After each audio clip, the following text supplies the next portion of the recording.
This is Brent with Lykins Motorsports. Still looking at our 311 small block Ford. Pretty much where it was the last time you saw it. I did receive a couple of parts in today. This is one of the, the distributor that I'm going to use is an MSD Pro Billet. And it's the black anodized distributor. I really like MSD stuff for engines that I don't need to look stock appearing. These work extremely well. They're easy to recurve, and what we're going to end up doing is locking the timing out, and I'll show you how to do that in a second. But at first, I'm going to try this in the engine. I've had instances in the past where this coating, or I guess it's a coating. I always thought it was an anodized aluminum, but I could be wrong. But I've had problems with it just being a little bit too thick and not going in the block. So we're going to give that a shot. I'm going to pull this distributor cap off so I can get at the rotor, and we'll see if it fits in our block.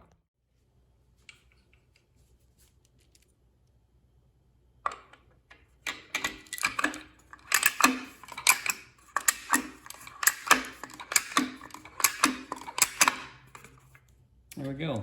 That fit pretty well. And I can spin the entire distributor around and it clears this Victor Jr. intake, so we're good to go.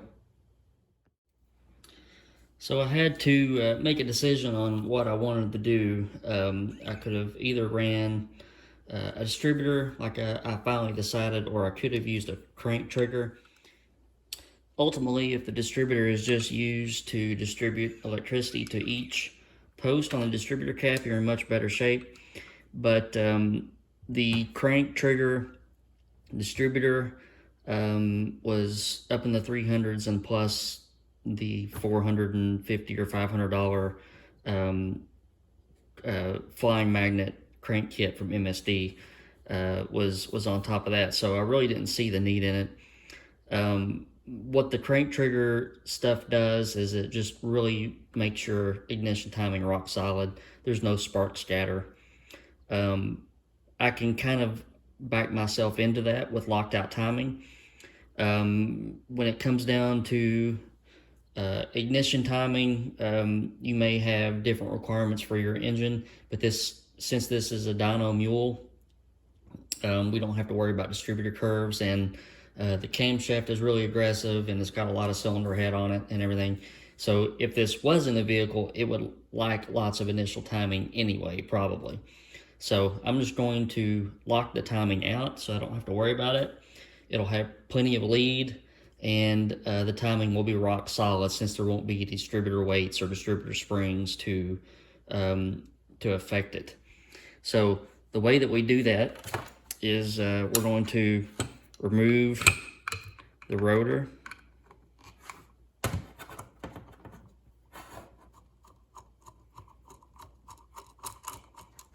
Two screws, Phillips head.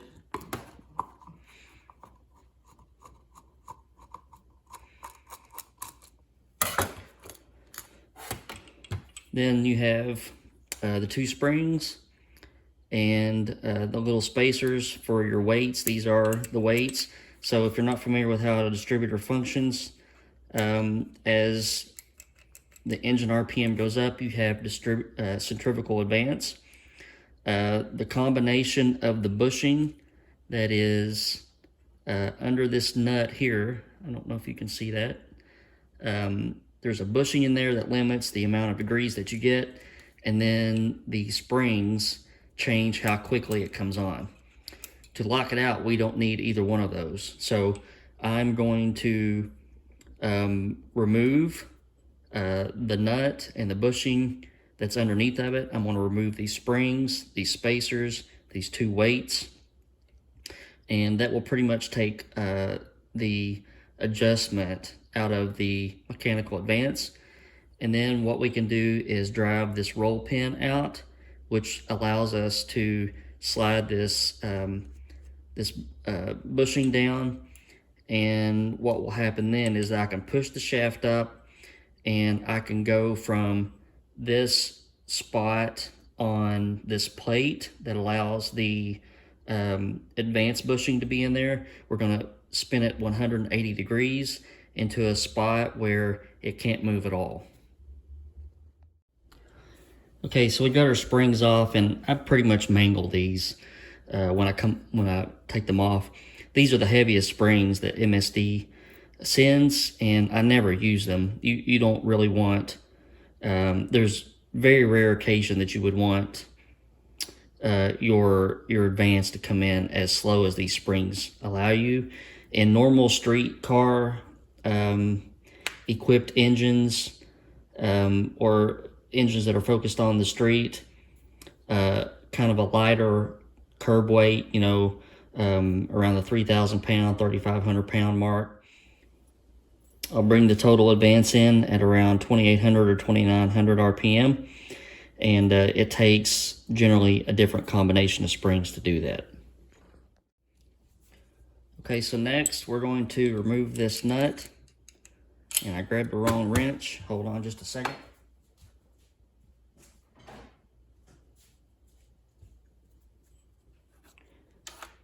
Going to remove this nut. Deja vu.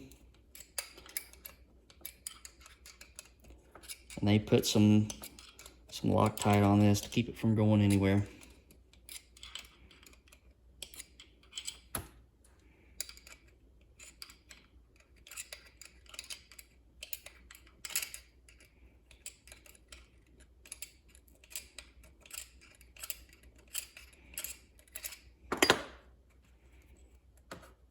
Sometimes you can get your fingers in there. There's also a little washer. So I've got the washer and the stop bushing on my magnet. And then the nut went somewhere.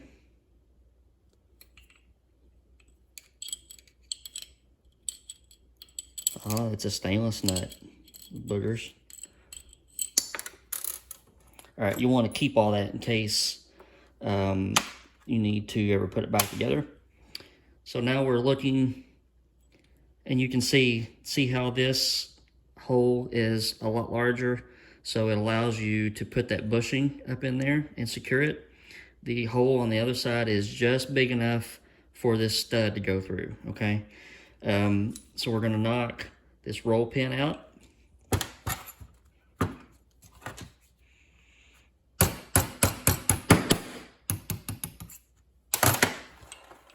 And now I can slide the shaft up.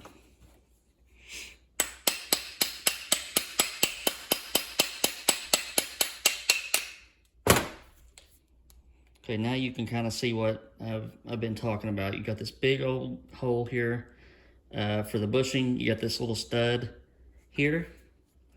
And we're just gonna go 180 degrees, and then we're gonna push it back down. And then I can put my nut and everything on there, and put my bushing back, and put my roll pin back. All right, so now that we're done, so we have no mechanical advance. It's all locked out. I can put, first I can get the cat hair off of it, but I can then put my distributor cap back on, or my rotor back on.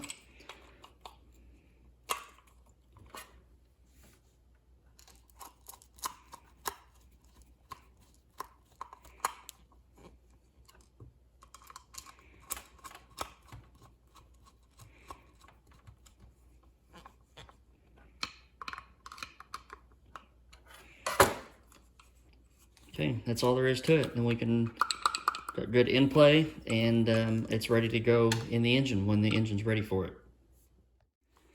So here's a list of the accessories that come with the distributor. The colored things are the different bushings that you use to limit the amount of advance that you get. I think typically I use the black bushing. Here's a different set of springs, and you can combine those and get different benefits from that. The 2 screws are for holding your plug wire. I guess this is just a cap that makes it all look nice and neat. Then you have your O-ring that goes around the distributor to seal it. We'll put that O-ring on now, and we'll get the distributor back in the engine for storage purposes. All right, next step is to bolt our water pump on, and I had toyed with the thought of putting an electric water pump on, but I had this in my stash. It's free, and I can put an electric pump drive on it on the dyno, and the engine will not know the difference. I always take the backing plate off. I know that they come with everything bolted on, but I put just a little bit of silicone on this gasket. I've had them leak before, so I go ahead and do that. And then we'll use just a paint layer thin of silicone on the gasket that goes on the timing cover. Okay, just for illustration's sake, here is what a paint layer thin of silicone looks like. You should not be using any beads anywhere of silicone in your engine except for the china walls when you do your intake manifold. Everything else should just be this real, just thin film of sealant. All right, so UPS just delivered my mock-up pushrod from Smith Brothers. This is a 7/16 heavy wall and 650 lift, and we're going to mock it up and make sure that we have sufficient pushrod to rocker arm clearance and also sufficient pushrod to cylinder head clearance. All right, so at full lift, we are in really good shape. Pushrod does not touch. There's grease in between the pushrod and the rocker arm right now, but there you go. You can see it better. Plenty of room behind the pushrod. It is pretty tight on the inside though of the between the pushrod and the cylinder head, and I think it may touch. I'm not for sure yet. Again, I don't see any problem with the exhaust. We're going to check it next, but I think we might have to drop back to maybe let's see, a 3/8 on the intake side. All right, so I'm swapping over to the exhaust side, and we were able to get just a nice little witness mark on the intake stem. This is about a measure of 59 thousandths wide, so we're good there. And getting ready to bolt these rocker arms back on and check the exhaust side.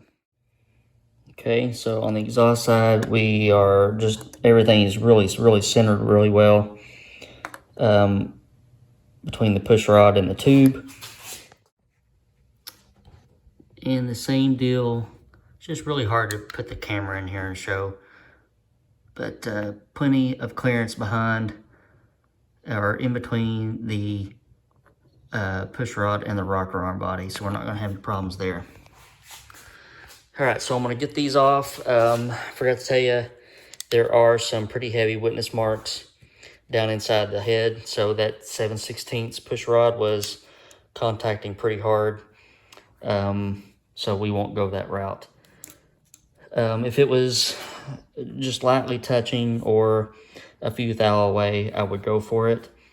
You know, if this was a guide plate setup, then there will be no qualms about the push rods touching the guide plates. They're there for support. They're there to kind of take the harmonics out. But we were getting some pretty heavy contact there, so I will skip the 7/16 there.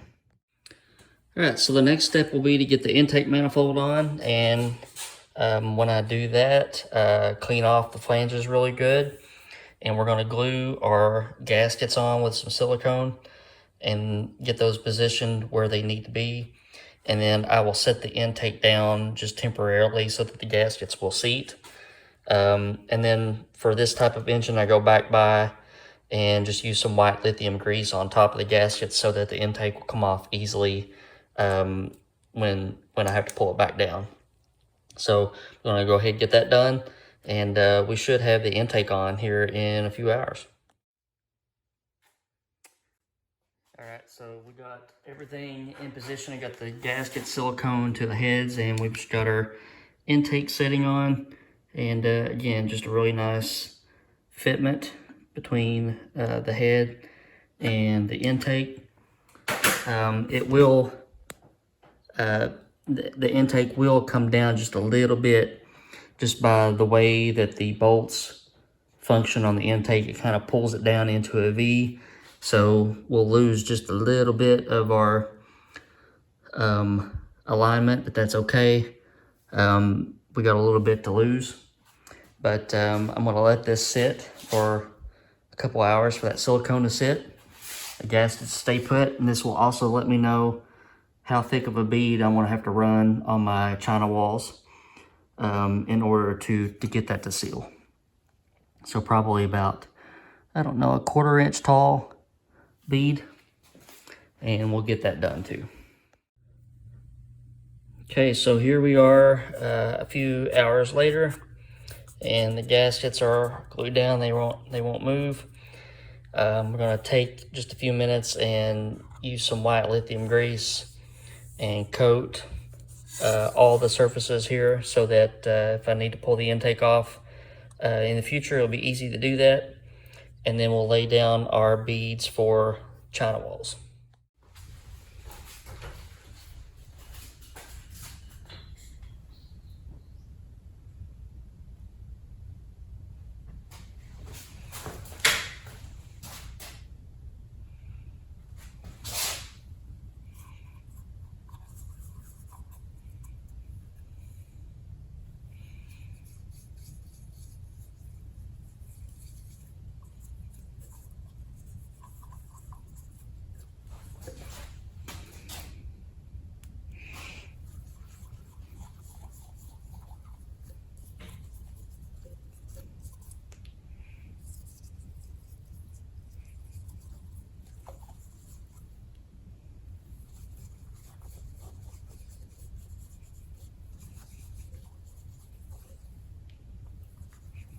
Just want to give it a decent coating so that the intake won't have a tendency to stick anywhere when you pull it off.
And now we just put our bolts in, and I have my bolts all laid out with the washers on them, and I'm just going to put a little bit of lubricant on the threads since it's going into aluminum, and we'll get those started.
And we'll just tighten these down in sequence and give them a little torque.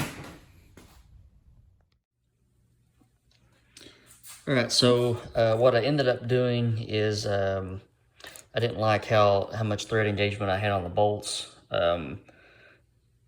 You normally want at the very least, enough thread engagement equal to the diameter of your bolt. Optimal is 1.5 times the diameter of your bolt to 2 times the diameter of your bolt. So when I put the short bolts in, I just went ahead and used those to, since my silicone was wet. And then I came back through and swapped them out to some longer bolts and torqued it up. So I gave my pushrod order to Smith Brothers, and they're telling me it'll be 2 weeks before I see those. But I can go ahead and finish up the rest of the engine. I've got spark plugs, I've got plug wires, I've got carb spacer, thermostat housing, valve cover gaskets. So pretty much I have everything except the push rods, and I'll go ahead and seal the engine up and just wait for the push rods to come in.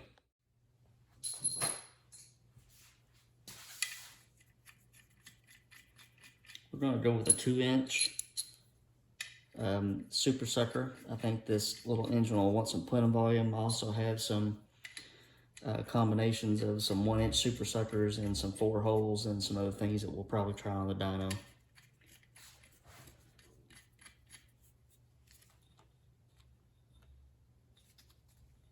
Put it on the right way, Brett.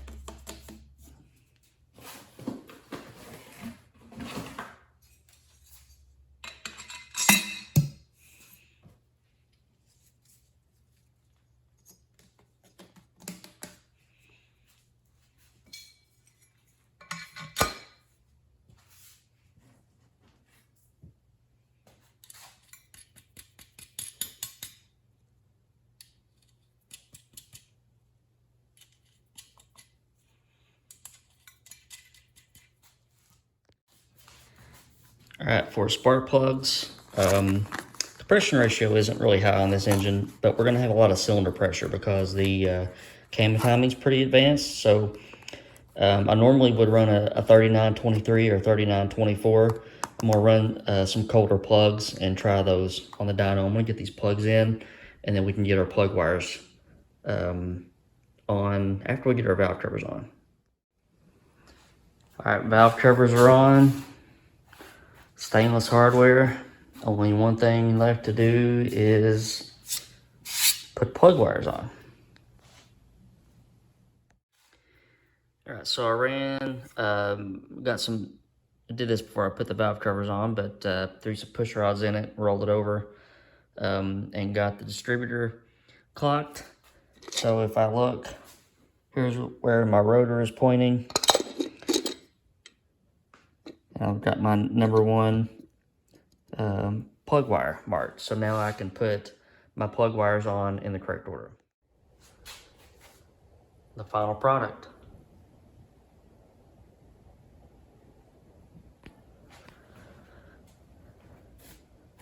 All right, so as soon as we get push rods, I can get those in, get the valves set, and we'll be ready to rock and roll. I'm almost reluctant to ask this, but it'd be fun if you guys put it in the comment section how much horsepower you think she's gonna make. 311 cubic inches, AFR 185cc heads, fully ported Victor Jr. intake, solid roller camshaft that's pretty healthy, around the 240 degree duration at 50 thousandths. I'll probably use something like an 830 carburetor that we have. Jessel roller rockers. What do you think? All right, guys, I'm gonna end it right here. Thank you for sticking around and watching the assembly of this engine. This has been a fun little test, and as soon as we get her on the dyno, what I'll probably do is pull the heads off and have them ported so we can get a good incremental test on that. But it's rainy here today in Kentucky, and hope it's sunshiny where you are. Hope you have a good week and a good rest of the weekend. And hit that subscribe button and hit that like button. Take care.